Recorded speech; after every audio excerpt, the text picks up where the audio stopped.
ఒక్కసారి కొమ్మూరి గోల్డ్ కి కాల్ చేయండి. తాకట్లో ఉన్న మీ బంగారాన్ని విడిపించి మార్కెట్ ప్రైస్ కి వాళ్ళు కొనుక్కుని మిగతా డబ్బులు మీకు ఇచ్చేస్తారు. నమస్తే, వెల్కమ్ టు మనం టీవీ.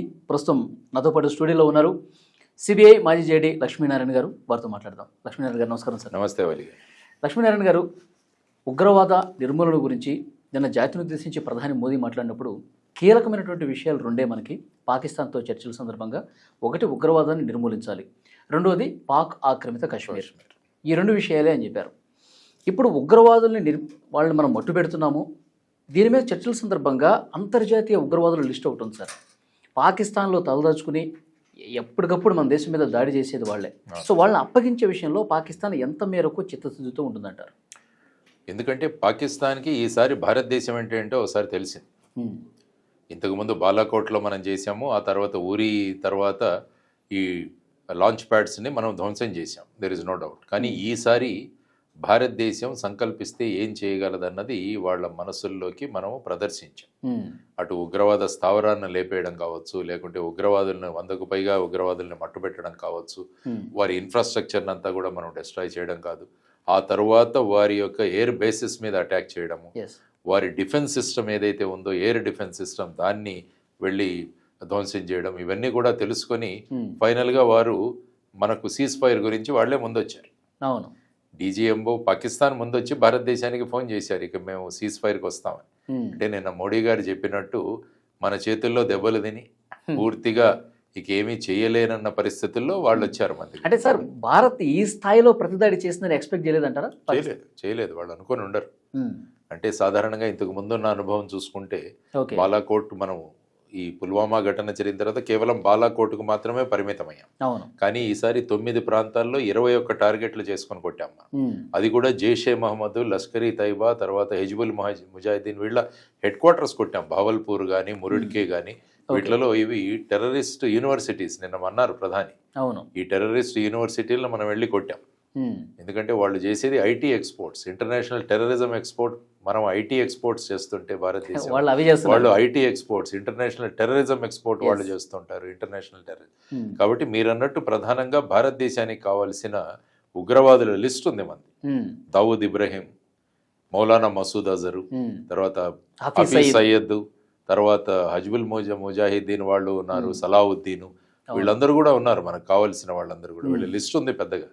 తర్వాత తహూర్ రాణాని ఇప్పుడు తీసుకొచ్చాము, హెడ్లీని అక్కడి నుంచి తీసుకురాబోతున్నాం. ఇవన్నీ కూడా ఆ లిస్ట్ ఇచ్చి వాళ్ళందరినీ కూడా ఇవ్వాలి అన్నది వాళ్ళు చేయాల్సిన మొదటి విషయం. తర్వాత పాక్ ఆక్యుపైడ్ కాశ్మీర్, కాశ్మీర్ మనకు రిటర్న్ చేయాలి వాళ్ళు. కానీ అంత ఈజీగా రిటర్న్ చేసే పరిస్థితి లేదు కదా సార్. పాక్ ఆక్రమిత కాశ్మీర్ని, మన కాశ్మీర్ని మనం స్వాధీనం చేసుకోవాలంటే అది ఒక యుద్ధం చేసినట్టే. అంటే ఏమవుతుందంటే అంతర్జాతీయ ప్రెషర్ తీసుకురావాలి. మనము 1948లో మనం యునైటెడ్ నేషన్స్కి వెళ్ళాము. అప్పుడు ఎక్కడైతే పాకిస్తాన్ సైన్యాలు ఆగిపోయాయో దాన్ని సీజ్ ఫైర్ లైన్ అని తర్వాత ఎల్ఓసి చేశాం. సో మొత్తాన్ని వెనక్కి నక్కేసింటే మనకు వచ్చేది ఆ భూభాగం. కానీ అప్పుడు యునైటెడ్ నేషన్స్కు గౌరవం ఇచ్చి అక్కడ ఆగాం. ఇప్పుడు ఆ సమయంలో మనకు చెప్పింది ఏంటంటే పాకిస్తాన్ సైన్యాలు అక్కడి నుంచి పక్కకు పెట్టాలి, భారతదేశం కొంత సైన్యాన్ని అక్కడ డిప్లాయ్ చేయాలి, పబ్లిక్ ప్లెబిసైట్ జరపాలి అన్నారు. అంటే ప్రజా అభిప్రాయం తీసుకోవాలి అన్నారు. కాబట్టి ఇప్పుడు ఆ విధమైన చర్యల ద్వారా మనం పిఓకే అని మనం తీసుకోవచ్చు. ప్రస్తుతం పిఓకే తీసుకుంటే మీకు 10 రాష్ట్రాలు ఉన్నాయి అక్కడ. ఆ తర్వాత వచ్చేసి మన గిల్గిట్ బల్టిస్తాన్ని అదొక ప్రత్యేక దీనిగా వాళ్ళు ఐడెంటిఫై చేశారు.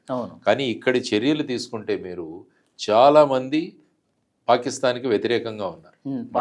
పాలకుల మీద తిరుగుబాటు చేస్తున్నారు. ఒక 5 లక్షలతో యువతరం అక్కడ ఒక మీటింగ్ కూడా పెట్టడం జరిగింది మన ప్రాంతాల్లో. సో ఆ విధమైన పరిస్థితుల్లో ఇంకొక వైపు బలూచిస్తాన్ వాళ్ళు స్వతంత్ర దేశంగా మాకు స్వతంత్రం కావాలని బలూచ్ లిబరేషన్ ఆర్మీ వాళ్ళు చర్యలు తీసుకుంటున్నారు.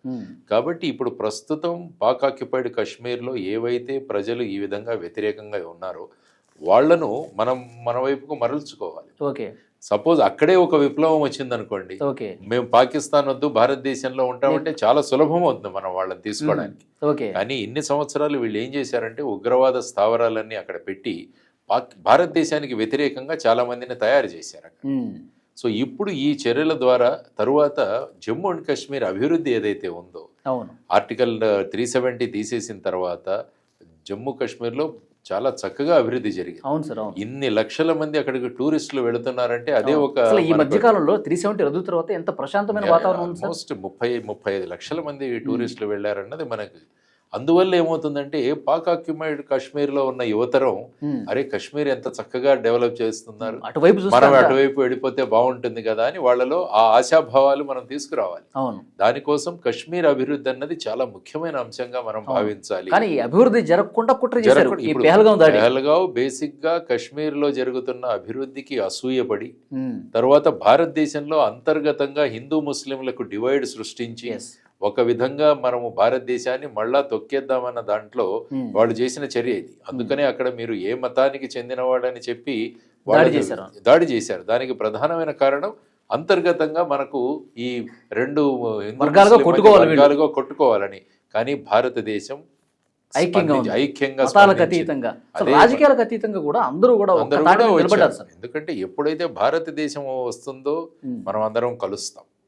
సో ఆ విధంగా వాళ్ళ చర్యలు ఏవైతే ఉన్నాయో. సరే, ఇంతకుముందు మీరు ఒక మాట అన్నారు, అంతర్జాతీయంగా ఒత్తిడి తీసుకురావాల్సిన అవసరం ఉంది మన కాశ్మీర్ మనం తీసుకోవాలంటే. మరి ఇలాంటి సంప్రదింపుల ద్వారా, ఇలాంటి చర్చల ద్వారా అసలు ఎంత ఒత్తిడి తీసుకొచ్చినా తలొగ్గే పరిస్థితి ఉందా అటువైపు? ఇప్పుడు ఏమవుతుంది, అమెరికా లాంటి దేశం ఉంది, రష్యా ఉంది, చైనా ఉంది, వీళ్ళందరినీ కూడా ప్రభావితం చేయగలగాలి.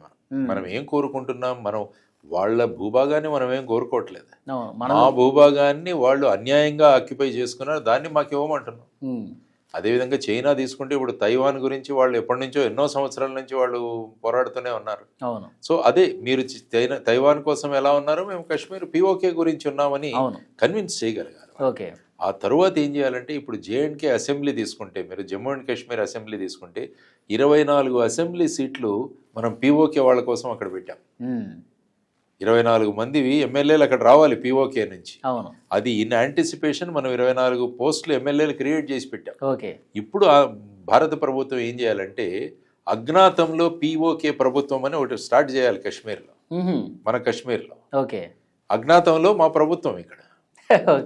దాన్ని సపోర్ట్ చేసేవాళ్ళు ఎవరైతే ఉంటారో వాళ్ళని ఎమ్మెల్యేలుగా మీరు నామినేట్ చేయండి. అజ్ఞాతంలో వీళ్ళు ఇక్కడి నుంచి పిఓకేకి వాళ్ళు పాలన సాగిస్తారు. సో పిఓకేలో మేము ఏమేం చేస్తామన్నది వీళ్ళు నిర్ణయిస్తారు, అవి మనం ప్రకటిస్తాం. ప్రకటించినప్పుడు అక్కడి వాళ్ళు ప్రభావితం అవుతారు. అరే మనం కనుక భారతదేశంలో ఉంటే ఇవన్నీ కూడా మనకు వస్తాయి కదా అని అక్కడ ఒక అంతర్గతంగా ఒక విప్లవాన్ని సృష్టించి వాళ్ళను మనలో కలుపుకోవాలి. ప్రజలు స్వచ్ఛందంగా చేయాలి. ఎలాగైతే బంగ్లాదేశ్ లో ఏ విధంగా అప్పుడు ఈస్ట్ పాకిస్తాన్ లో ఏ విధంగా 1971లో ముజిబుర్ రెహమాన్ గారి యొక్క అధ్యక్షతన అవామీ లీగ్ దానిలో ఏ విధంగా ప్రజలు అక్కడ స్పందించారు. అక్కడ పాకిస్తాన్ ప్రభుత్వం వీళ్ళని ఒక సెకండ్ రేటెడ్ సిటిజన్ గా చూస్తున్నప్పుడు అది మేము వి కాంట్ టాలరేట్ అని చెప్పి వాళ్ళు చేసిన విప్లవంలో భారతదేశం వెళ్ళి వాళ్ళకు మద్దతునిచ్చి కొత్త బంగ్లాదేశ్ దేశం విముక్తి కల్పించాము, బంగ్లాదేశ్ విముక్తి కల్పించాము. అదే విధంగా అదే పరిస్థితి పిఓకేలో తీసుకురావాలి. సో అది చెయ్యాలంటే ఇటువంటి చర్యలు కొన్ని చేయగలిగితే బ్రహ్మాండంగా అది సాధ్యం. కానీ ఇప్పుడు మీరు చెప్పిన పాయింట్లు చాలా కీలకమైనవి, ముఖ్యమైనవి సార్. చాలా త్వరగా వేగవంతంగా భారత్ కూడా చేయాల్సిన అవసరం ఉంది. చేస్తారు. ఈ ఎప్పుడైతే strike when the iron is hot అంట, ఎప్పుడైతే లోహం వేడిగా ఉంటుందో అప్పుడే కొడితేనే దాని రూపు మారుతుంది. మీరు కరెక్ట్ పాయింట్ చెప్పేశారు. మీలాంటి మేధావులు కూడా ఈ యుద్ధం జరుగుతున్నటువంటి సమయంలో ఇప్పుడు కాకపోతే ఇంకెప్పుడు, ఇప్పుడు ఆల్రెడీ స్టార్ట్ చేశారు వాళ్ళు, ఈ సమయంలోనే మన పిఓకేను మనం ఎట్లాగైనా చేజిక్కించుకోవాలన్నారు. కరెక్టే, ఉద్రిక్తలకు దారి తీసింది అది. ఎందుకంటే ప్రపంచంలో మొదటిసారిగా 2 అణ్వస్త్రాలు ఉన్న దేశాలు ఈ విధంగా కొట్టుకున్నాయి. ఇంతవరకు ఎక్కడ జరగలేదు. ఇప్పుడు చూస్తాం, రష్యా అండ్ యుక్రెయిన్ తీసుకుంటే రష్యా దగ్గర అణ్వస్త్రాలు ఉన్నా కానీ యుక్రెయిన్ దగ్గర లేవు. సో ఆ విధమైన పరిస్థితులలో ఏమవుతుందంటే ఏమవుతుందో అన్నది, ఎందుకంటే అణ్వాస్త్రాల ప్రభావం వల్ల ప్రాంతాలే నశించిపోతాయి. మనకు చిన్న హిరోషిమా నాగసాకిలో ఇప్పుడు కూడా కొన్ని ప్రాంతాలు అసలు ఒక చిన్న మొక్క కూడా మొలవదు అక్కడ. అటువంటివి జరిగాయి, మనకు చూసాం.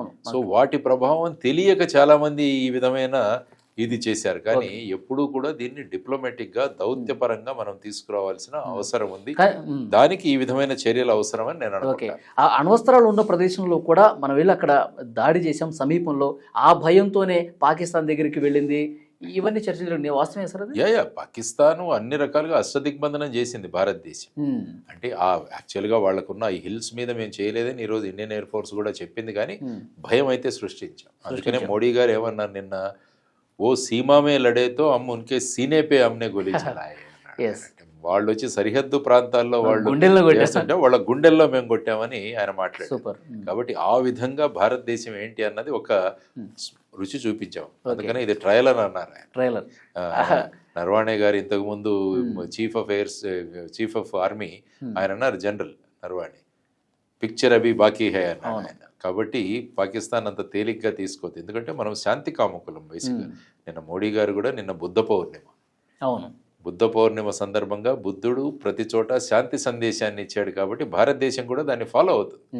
మేము శక్తివంతం, మా శక్తి ఎప్పుడైనా ఉపయోగించాలంటే మేము ఖచ్చితంగా ఉపయోగిస్తాం అన్నది స్పష్టమైన సందేశం. నిన్న మోడీ గారి 22 నిమిషాల సంభాషణ ఏదైతే ఉందో అది ఒక్కొక్కటి ఒక్కొక్క బుల్లెట్ లాగా ఆయన పాయింట్స్ కొట్టారు ఆయన. కాబట్టి పాకిస్తాన్ బెటర్ యూ బిహేవ్. కానీ మన దేశానికి నిజంగా ఒక బాధ్యత ఉంది సార్.